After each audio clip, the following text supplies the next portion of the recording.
It's crucial. It's essential to me. I think it's essential in every human being. We all have it in us to want to give back, to want to serve, to want to have our best appeal to rather than our worst. This is the reason for instance, I'm a big believer in mandatory national service, which is not a very popular view. I believe that, for instance, after 9/11, the young people of this country rose up and said, what can we do? And what did we say? We, the big we? They didn't get an answer. They still haven't gotten an answer. There's no ordinary, organized, routine way for Americans to serve and not only to serve people who need service, but also to get the glow and the good feeling that comes from service.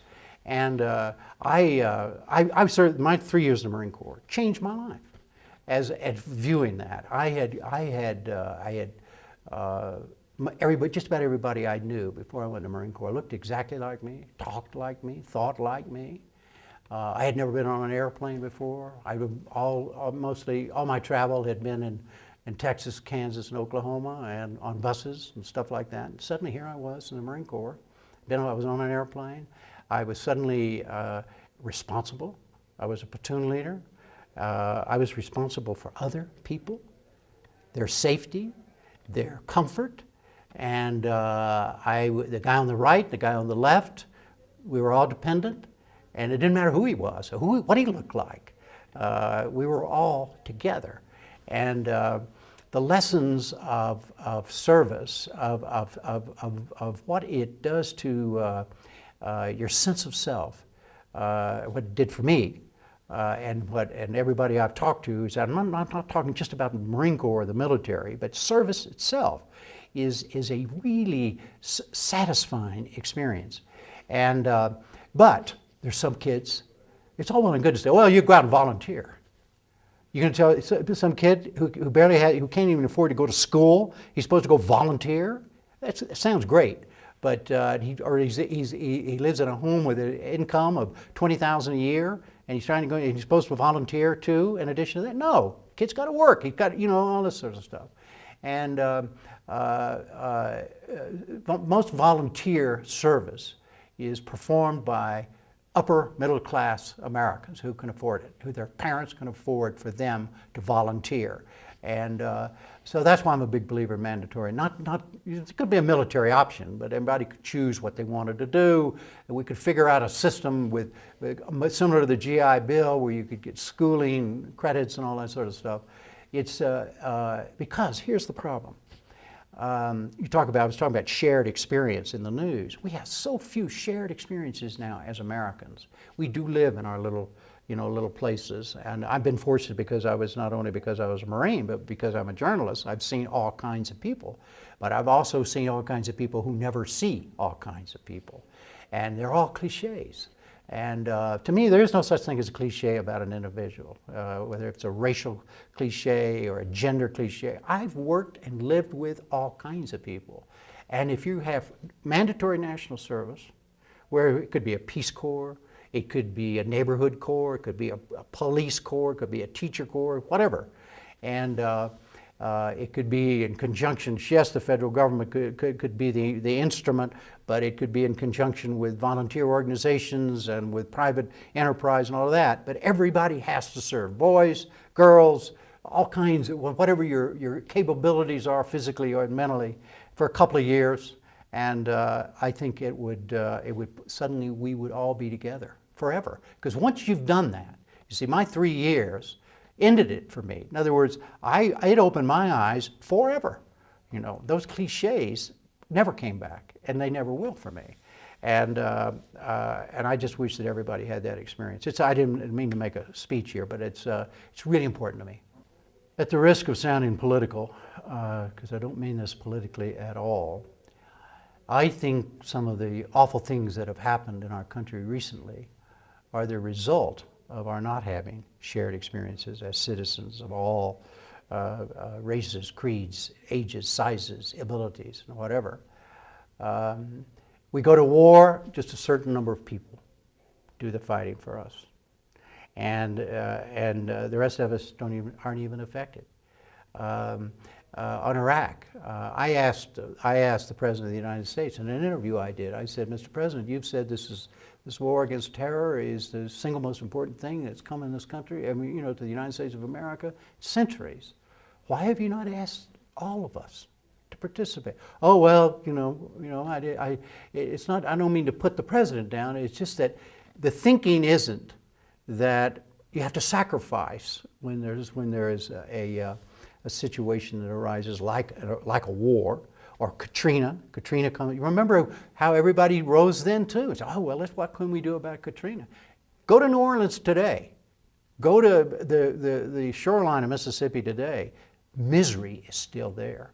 I mean, we don't follow up because the shared kind of, we don't feel responsible for New Orleans. We don't feel responsible for Iraq one way or another. The Depression touched everybody. World War II touched everybody. These calamities that I'm talking about do not touch everybody just automatically, just by their very nature. What I'm suggesting is, the variable here is that the country, the leaders of our country, and the leaders meaning the population, must accept and be encouraged to accept the fact that we are all touched by calamities in ways that we didn't have to be in the Depression or be in World War II to understand that this was our calamity, that Iraq is our calamity, Darfur is our calamity. When there is a calamity, we have a stake in it, and we have a responsibility. But that has to be the whole society, every element, family, school, church, whatever, as well as the political system, and primarily the political system, has to be built on that. And the people who are running for office, presidents of the United States, candidates for president of the United States, in my opinion, every one of them, I don't care if you're a left-winger, a right-winger, a Republican, a Democrat, an independent, should tell the people the very worst and say, okay, I can fix this, but I can't do it alone. Here's what you could do. And ask people to help. And be very specific about it. And sometimes you may have to pay more taxes. Oh, okay, well, all right. Sometimes you may have to do this. Sometimes, and make us all. But it's got to be a culture. It's got to be that the politicians argue and debate about how they're going to resolve these things, and how they're going to affect how everybody's going to be affected about it, and what they can all do about it. Rather than right now, politicians tend to talk and they want to make everything all right. We can make it all so simple and so easy. None of this is simple and easy, and to act like we can go to war and only touch a few people in the voluntary military and their families. That's what happened, and now it's not working. And it's beginning to touch more and more people. And the more and more people get touched, the more and more questions get asked, and the more and more everything becomes more and more difficult. You have to get involved, and there are all kinds of ways to get involved. You have to. If you take anybody in America takes the position that there's a they and then there's a we, then it'll never happen. But every American must, in my opinion, must feel, okay, we are now going to elect a new president. We are now going to deal with how we're going to exercise our military power. We this, we that, we. And we are, there's all kinds of studies, and sociologists talk all the time about we are an I society. It's only me, and me, and there is no we. I think, to touch on something I've said before, I think there's a big we in all of us. We just have to. It has to be utilized. It's a gold mine waiting out there for us to be mined and used, and part of the process, of course, is to be informed. and to work at it, find out what the issues really are.